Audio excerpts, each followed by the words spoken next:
This bird is poisonous, and this one can mimic any sound it hears in nature. And this is a bird whose feathers never grow. It's called feather duster budgie and is a majestic bird with a sad fate.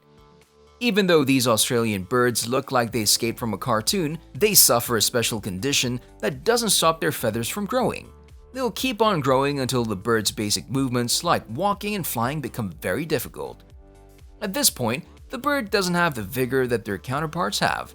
They cannot fly because of the excessive weight and because their feathers make it nearly impossible to move. And then, after about a year of living like this, the bird will meet its sad end, all because its feathers didn't stop growing. To this day, scientists don't know what causes this phenomenon. They can't seem to determine why these birds have no barbs and barbules where their feathers will interlock. Also, this condition causes the feathers to be deformed and fluffed out.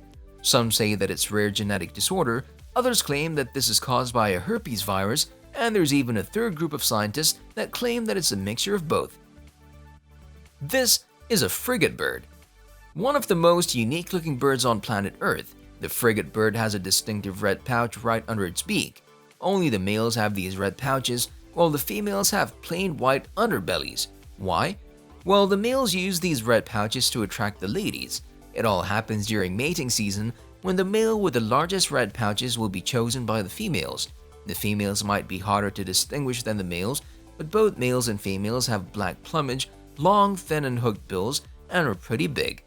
There are also kleptoparasites, and we'll tell you more about that in a minute.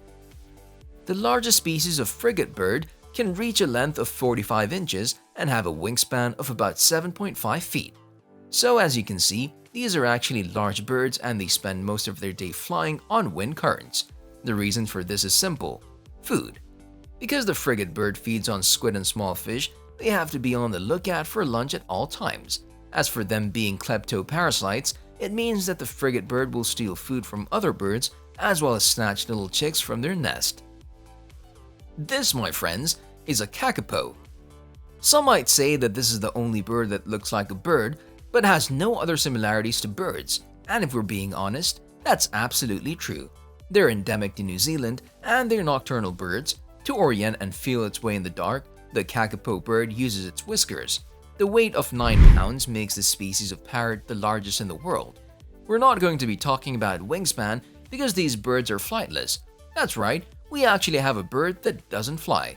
So when it needs to get up on trees, the kakapo will smash that like button just like you should if you haven't done so already. But no, in all seriousness, it'll start slowly climbing to the top. If a flightless bird with whiskers wasn't interesting enough for you, we should tell you that they breed when the remote tree produces an abundant crop. Since this happens every 4 years, the bird will mate only every 4 years. Even though they're rare today, in the 19th and 20th centuries, people hunted them down. Some would just go out into the night and shake one of the trees where the kakapo birds had climbed. Just a gentle shake of the trunk and they would all fall on the ground. That's just mean. This is the majestic golden pheasant. Even though they look magical, the golden pheasant doesn't lay golden eggs. We wish that was the case, but it isn't. The bird was mainly native to Chinese mountainous areas. Because of their colorful plumage, people began transporting the golden pheasant and raising it in captivity. That's why today, there are feral populations of these birds in the United States, the UK, Canada, Mexico, Colombia, Germany, Australia, etc. However, seeing a golden pheasant in the wild is nearly impossible nowadays. The adult male is between 35 and 41 inches in length.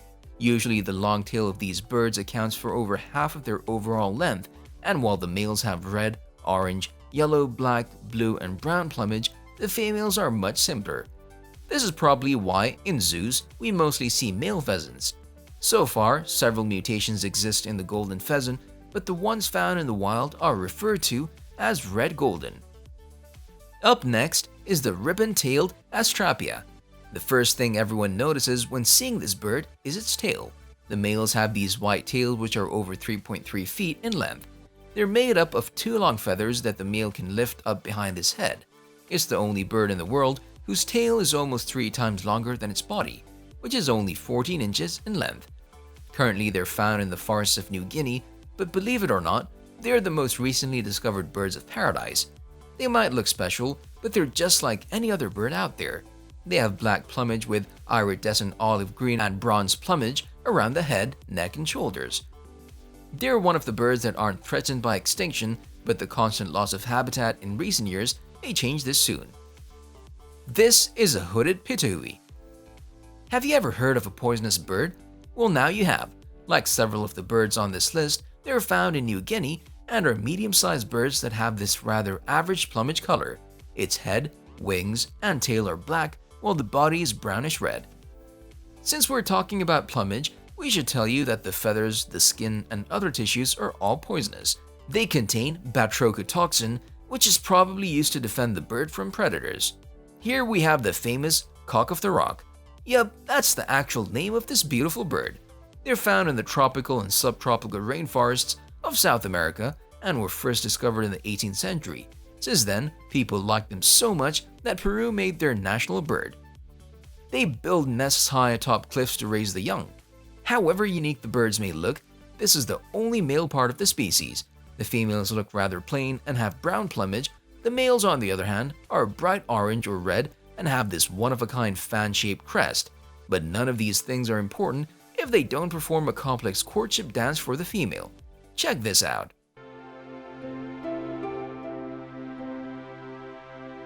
Top 3. Guys, take a bow for the bowerbird. The bowerbird doesn't look very distinctive, but it has a special talent. You see, this dark blue bird is probably the best courtship master of Australia. Why? Because they'll spend their entire lives building up their nests. They collect twigs and branches, trying to make a safe place for consummating the marriage, and then they begin designing their specialty. You see, the bowerbird will collect the same colored objects it finds in the wild, like fruits, vegetables, plastics, etc. They'll collect them in one corner of the nest or scatter them across the nest floor. Regardless of what they do, the female will then swoop in, inspect the nest, and based on the design and beauty, it'll decide whether or not she'll mate with the male. Now let's have a look at the lyrebird. Just like the bowerbird, the lyrebird is also found in Australia. They have a distinctive tail and a voice unlike any other. That's because the song of the lyrebird is like no other. If the male bowerbirds were chosen on their ability to build a nest, the lyrebird is chosen on his ability to sing the most unique song. So when the courtship ritual begins, the lyrebird will perch upon a small hill, a podium of some sort, and start singing.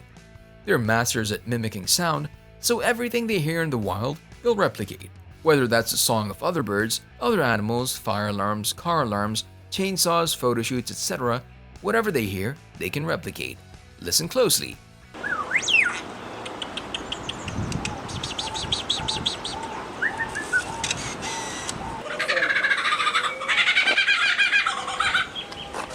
Ah, that was beautiful. Let's move on to the long-wattled umbrella bird.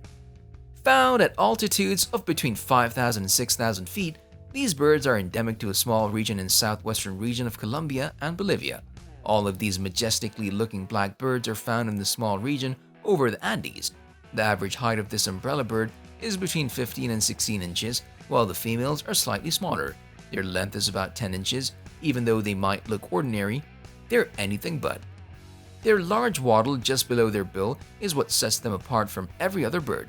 This large feather accessory is barely noticeable in females and young birds, but the male will have to have the longest wattle to attract the females. Now, we didn't know this, but the bird has the ability to control the wattle's length. Why? Because if it doesn't, the umbrella bird will have some trouble flying. This is Koala with quality content. See you soon. YouTube thinks that you should watch this video next.